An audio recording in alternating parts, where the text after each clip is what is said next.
This is the Scorecard, where you score the latest sports news and in-depth views. I'm Anton Roxas. On the Scorecard tonight, NU Lady Bulldogs crush Adamson 69-51 for back-to-back wins.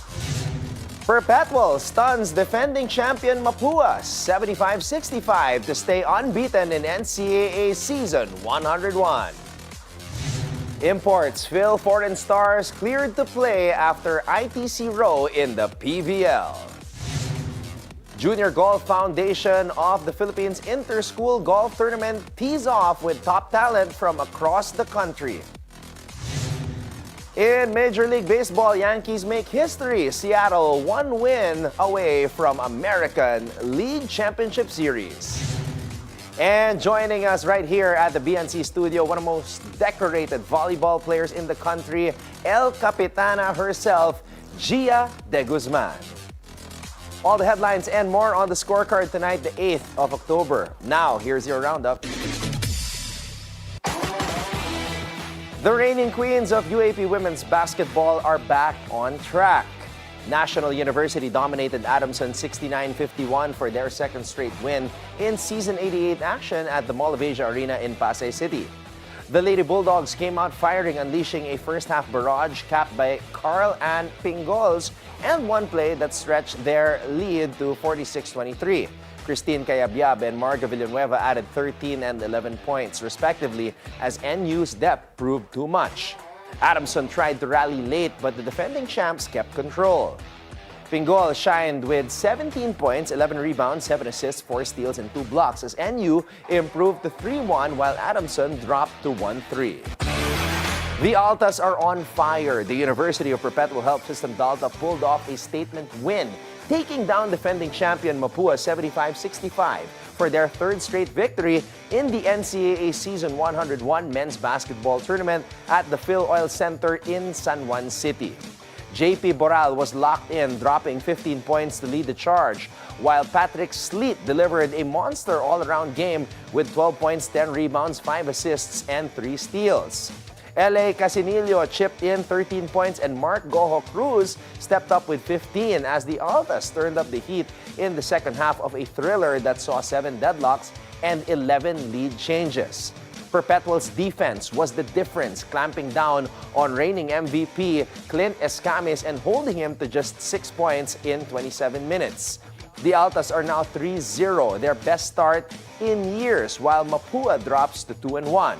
It's Perpetual making noise in Season 101. Crisis averted in the PVL. All imports and foreign players are now cleared to play in the reinforced conference after the Philippine National Volleyball Federation finally signed their international transfer certificates early Wednesday. Control Committee Chairman Sherwin Malonzo confirmed that all documents were 100% active and signed as of 6:30 a.m., a day after the PVL called out the Federation for holding back imports on opening day. With clearances in, Petrogas can now field Phil-Am stars Brooke Van Sickle and MJ Phillips alongside returning import Lindsay Vanderweide against Galleries' Yelena Zvikovic on Thursday at the Dasmariñas Arena. Next-Led's Paula Martinez and Farm Fresh's Helene Rosu are also cleared for the second game. Teams were forced to bench imports despite submitting complete documents, including clearances from players, clubs, and federations after the PNVF delayed its endorsement. Zeus Coffee, playing without Anna De Beer, escaped Akari in 5 sets. Choco Mucho and Capital One also kept their imports on the sidelines, while Phil-Am rookie Tia Andaya opted to sit out to avoid possible sanctions. Still, Choco Mucho made a statement, sweeping Capital One 33-31, 26-24, 25-23 behind strong returns from Kat Tolentino and Maddie Madayag. PNVF President Ramon Tat Sozara later confirmed he was under the weather. For now, the league can finally breathe. The imports are cleared and the conference is back on track. The 2025 Inter-School Golf Tournament is off and running, one of the flagship events of the Junior Golf Foundation of the Philippines, and it's bringing together the country's best young golfers from schools far and wide, with non-stop action set to run until February 2026. The event brings together the country's finest young golfers from various schools, all vying for glory on the greens. The tournament features 4 divisions to ensure fair play: lower school, middle school, junior high, and senior high. This year, Immaculate Conception Academy will defend its lower school crown. Assumption College aims to hold on to the middle school title, while Xavier School chases back-to-back wins in junior high. In senior high, all eyes are on De La Salle Zobel to extend its dominance. The opening weekend unfolded at Mimosa Plus Golf Course in Pampanga, with players navigating the Acacia course on Saturday and the Mountain course on Sunday. Around 400 young golfers are expected to compete this season. With the stage set, all eyes are on the fairway as these young golfers showcase their skills, precision, and school pride in one of the country's premier youth golf events. What a night in the American League Division Series. The New York Yankees pulled off an epic comeback, and the Seattle Mariners are 1 win away from the American League Championship Series. In New York, the Yankees were down 5 runs and facing elimination until Aaron Judge took over. Vladimir Guerrero Jr. started with a first-inning 2-run homer, but the Yankees fought back. Judge blasted a 3-run shot in the 4th to tie it 6-6, and New York never looked back. Judge went 3 for 4 with 4 RBIs. 3 runs scored, leading the Yankees' charge. Second baseman Jazz Chisholm Jr. added the go-ahead solo homer in the 5th. And here's the history. The Yankees are the first team ever in MLB postseason history to come back from 5 or more rundowns and in danger of being swept and win. Previously, teams in that spot were 0-38. Over in Detroit, Logan Gilbert unleashed his alter ego, Walter, to dominate the Tigers and power the Mariners to an 8-4 win, putting Seattle 1 win away from the ALCS. Walter is Gilbert's madman mound personality. Gentle off it, but deadly with strikeouts. He pitched 6 innings, struck out 7, and allowed just 1 run, while the Mariners' offense exploded. Eugenio Suarez, J.P. Crawford, and Cal Raleigh all homered, while Victor Robles' smart base running added extra runs. Raleigh's 9th inning blast even hit a fan's dump here shirt in the bleachers, who swapped it for a new one celebrating number 62. Gilbert, coming off an elbow injury, looked like his old self, and Mariners players praise his cold-blooded killer form. Seattle is now on the edge of history, 1 win away from the ALCS, and the Yankees' historic comeback keeps their World Series hopes alive. Game 4 on Wednesday promises more fireworks. And here's your daily dose of sports lingo. In curling, what is the name of the foothold on the ice that players use to push off and slide their stone toward the target? It's called the hack. It provides the player with stability and leverage as they launch the stone. Players place their foot against the hack, push off, and slide gracefully along the ice, aiming to deliver the stone with precision toward the circular target called the house. The technique and balance used from the hack can greatly influence the stone's speed, curl, and accuracy. So next time you watch a curling match, pay attention to how each player uses the hack. It's the small but essential foothold that sets the stage for strategy, skill, and precision in every shot. It's time for our off-court buzzer. The NBA is back in China, ending a 6-year hiatus that started with a single tweet supporting Hong Kong's pro-democracy protests. The Brooklyn Nets and Phoenix Suns clashed this week in Macau with 2 sold-out games, marking the league's grand comeback. China cut ties in 2019 after then Houston Rockets GM Daryl Morey posted "Fight for Freedom, Stand with Hong Kong." The fallout cost of the NBA hundreds of millions as broadcast and sponsors disappeared. Yet basketball never stopped in China. More than 125 million people still play, and fans found ways to watch despite the ban. NBA Deputy Commissioner Mark Tatum said the league remains committed to free expression while coordinating with the U.S. State Department. The Macau Games sold out in hours, part of a multi-year deal to hold 2 NBA matches in China each year. Experts warn the league still walks a fine line amid growing nationalism.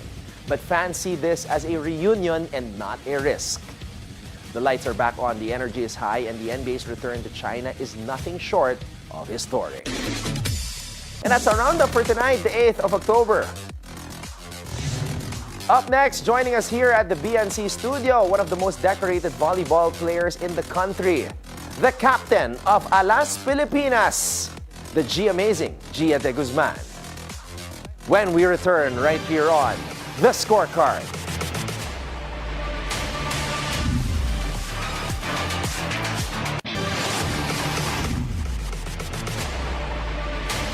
Welcome back to the Scorecard. We are privileged to have right here at the BNC studio one of the most decorated volleyball players of the country. From being a UAP champion to multiple-time PVL champion, known for her tenacious leadership on the court, we have the team captain of the Alas Pilipinas women's national volleyball team, the one and only Jia De Guzman.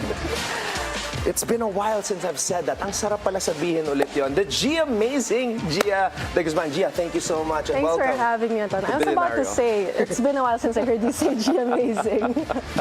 Well, Jia, again, thank you so much for the time. I know you're so busy, but you're here right now, and we are experiencing such a great time with regards to Philippine volleyball. We just witnessed history, the first ever staging of the FIVB Men's World Championship here in the Philippines. And then, right before the final, the president of the federation, and then of course the legend, Leila Barros, saying that in 2029, the women's FIVB will happen here in the Philippines. What was your reaction to that development? We were speechless at first because the men's world championship was such a big event. It's a once-in-a-lifetime event. We don't know if it will ever happen again. And then right before it ends, you said nga, they announced that the women's will have it in not even 4 years, 3 years na lang, halos. Kasi patapos na tayo ng year na to. So we were just cheering at first, and then I realized, wow, we have a lot of time to prepare for this. As compared to what the men's had to experience as 16 months lang, and they showed, how well they can play against big powerhouses internationally. Kami naman, we will get that chance also. So we want to take advantage of the time that was given to us to prepare. Wow. So with that answer, Jia, I feel a sense of excitement. So with that said, you being the team captain of the women's team, Alas Pilipinas, 2029, sinabi mo nga, not too far away, just 3 years away. Does this change your plans career-wise or personally, knowing that you do have that responsibility being the captain of Alas? Of course, I will do everything in my power to play in the 2029 Women's World Championship. As you said, it's once in a lifetime. And honestly, I don't think it affected much other than it gave me another goal to prepare for. Because as athletes, we just want to do everything that we can to play at a high level and learn from what we can in every experience, whether local, international, and the World Championships is one place to do that, and I want to be there. So 2029, before we know it, sabi nga ni Jia, 3 years to go, it's gonna be here, and Jia will be there as well. You heard it here first. All right, your name will forever be associated with the sport in our country, especially after your historic silver medal finish in the 2024 ABC Women's Volleyball Nations Cup. I remember in 2021, yung ranking ng Pilipinas was 158, if I'm not mistaken. Around that, yeah. Around that area. Now, we are ranked 48 or 46 in the world? 46 right now. 46th in the world. Yeah. So how pleased are you with that development? That's more than 100 spots up. I'm really happy because I've been in the national team for a while. I don't know how many years exactly, but all the hardships, all of the games and tournaments that we had to go through, all of the heartbreaks also. And then years after we're at this level, that we never really expected to be at this level right now, to be living at a good time for Philippine volleyball. I'm happy, but at the same time, I feel like there's so much more potential to unlock in Philippine volleyball. If not in my generation, it will be in the next. But the key will always be something that I always say, it's continuity. It's a long-term program that we have to pursue. And hopefully, in the long run, we still have the support of everyone kasi at the end of the day, us players, we just want to make the most out of the talent that we have, of the sport that was given to us. And ang dami na talagang may gusto ng volleyball sa Philippines. Diba? And you see how excited the next generation is, and we just want to feed that talaga. The way you answered that question, it's a perfect lead-in for my question. And on your Instagram page, the description says, the first part of your description, it says, know your why. So what is the why of Jia De Guzman? Ultimately, my faith is very strong kasi talaga, Anton. Like, I believe that I was gifted with this talent, with this path, and I want to be able to glorify God the best way I can. And I feel like, number one, it had to start with me trying to learn everything I can and to up my level every time, even at this age. I want to be coachable, I want to be open, I want to make the most of even the hardest situations. But it doesn't just stop there. For me, to glorify God even more, I want to be able to give back to the sport that gave me so much. And if it reaches the point that we have to pass it on to the next generation, I will be there also.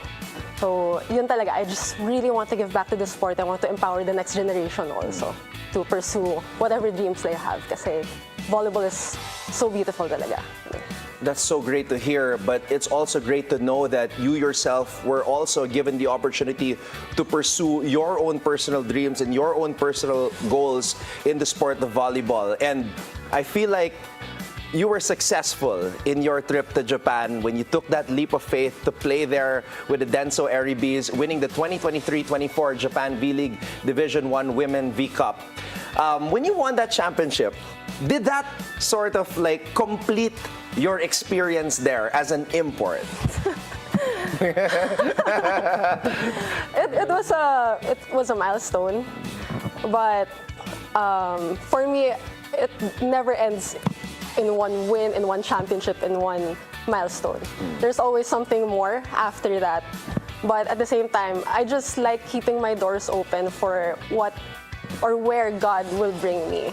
So I didn't think something bigger would come after that, but I believe that if something did, God brought me there. So after that championship, I was so happy, yes. Kasi I got to bring something home. We worked for it really hard as a team. And my 2 years or actually even my first year in Japan, I feel like at first, may uwi ba ako sa Pilipinas na hindi achievement na hindi trophy, na maipapasa ko or maituturo ko. And that first year with Alas, na nag-bronze kami in the first tournament, that told me na, okay, like I'm still in the right path. There's still something I can do for Philippine volleyball, and I want to be there. Ganun. Now, before we talk about Alas again, I want to talk about the PVL because kakasimula lang ng ating panibagong season sa Premier Volleyball League, and it's been a while since you last played in the PVL. 2023 was your last stint with the Creamline Cool Smashers. But you've been training with them again. How are things now that you're back here and playing with familiar faces? It's good. You're right, it feels very familiar, but at the same time, I was gone for 2 seasons. So I'm a big believer of, Creamline having system as its strength. And dahil wala ako for 2 seasons, I want to be able to reintegrate myself better with the team, and that's what I'm doing now. I'm training with the team full-time, but at the same time, I'm doing extra conditioning now, things that I haven't been able to do the past few years para, yun nga, ma-prepare din ako in the long run sa mga gusto ko rin ma-achieve. Fans are eagerly awaiting your return. The day that you once again suit up and wear the pink for the Cool Smashers. So, Gia, I'd be amiss if I did not ask you this question.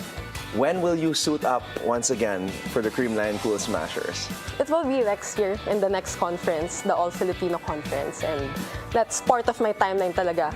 What I'm preparing for also, aside from the SEA Games, it's really everything from here on out, up until even 2029 na nadagdagan din yung goals ko. Nadagdagan pa talaga. Alas Pilipinas is lucky to have you, Gia, and with all the things that you've achieved, now, at the age of 30, meron pa ba? Is there anything more on your vision board kayo ni Miguel as you decide what to do next? Para nga matagal ka pa maglalaro ng volleyball. Yeah, I would want that, Anton, and I'm blessed to have a husband that supports me in that. But like I mentioned earlier nga, I really want to keep my doors open. I want to stay present in whatever's placed in front of me. Kasi ang dami talagang mangyayari when you're present in what you're doing now. And ayokong lagyan ng parang, paano ba yun, like a cherry on top sa career ko kasi, yun nga, there's so much more to unlock in Philippine volleyball. And we're so excited that you will still be here, you're still motivated, you're still dreaming of bigger things for the sport. And we're so thankful that you are here leading everybody in this, the most exciting era of Philippine volleyball. Nabanggit mo na ang mapagmahal na asawa mo na si Miguel De Guzman. Kaya magkaka-part 2 pa tayo nitong interview. Siyempre, kasama na si Miguel because it is not complete, the G Amazing experience, if we don't have the Gia Gel experience as well. So Gia, thank you so much for sharing with us everything. Thank you, Anton. And we will have a part 2 of this on the scorecard. Abangan po ninyo Jia De Guzman with Miguel De Guzman right here on the Bilyonaryo News Channel. Up next, it's win or go home for the Mercury and a chance at immortality for the Aces. Every possession counts. Who rises, who falls, we are about to find out. So lock in and stay tuned. And always, keep your eyes on the prize.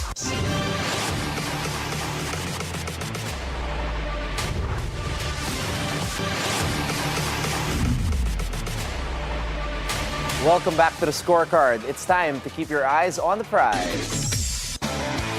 All right, folks, buckle up because the 2025 WNBA Finals is heading to the desert and it's about to get scorching. The Las Vegas Aces are up 2-0, one win away from turning this into a dynasty conversation. Now, the Phoenix Mercury, they're staring down the barrel of elimination and their oxygen is running out fast. So let's be real. Game number 2, it was a statement. Vegas didn't just win, they flexed. Jackie Young went supernova, 32 points, a playoff career high. And Aja Wilson, the MVP, did MVP things again. 28 and 14, another night, another double-double. The Aces stars are peaking at exactly the right time. But Phoenix, they're not rolling over.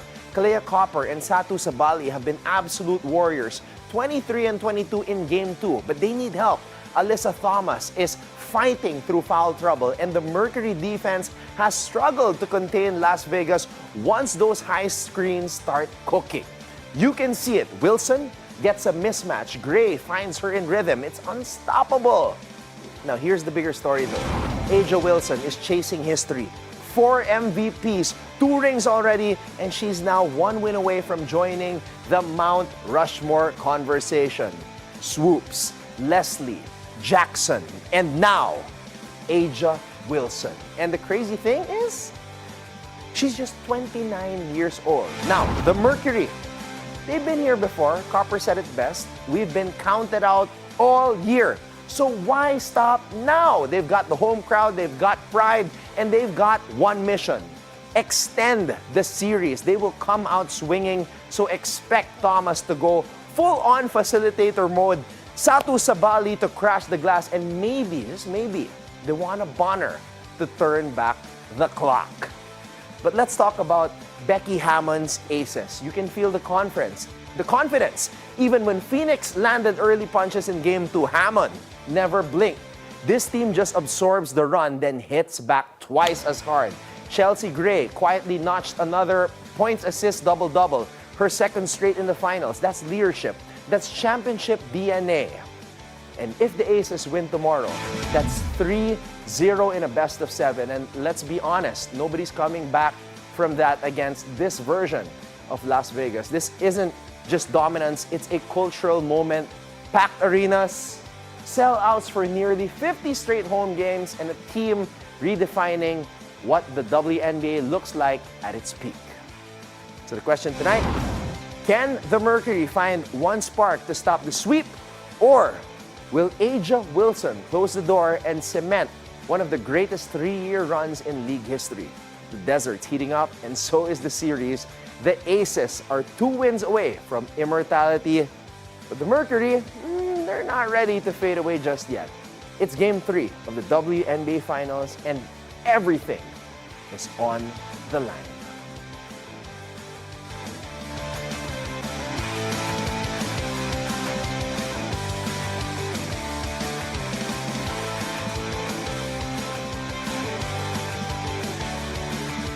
And that's our finals preview. Las Vegas is chasing history. Phoenix is chasing survival. One team can taste the trophy. The others fighting to keep the dream alive. So tune in, lock in, and get ready because championship moments, they're made right here. So keep your eyes on the prize. Before we go, think on this.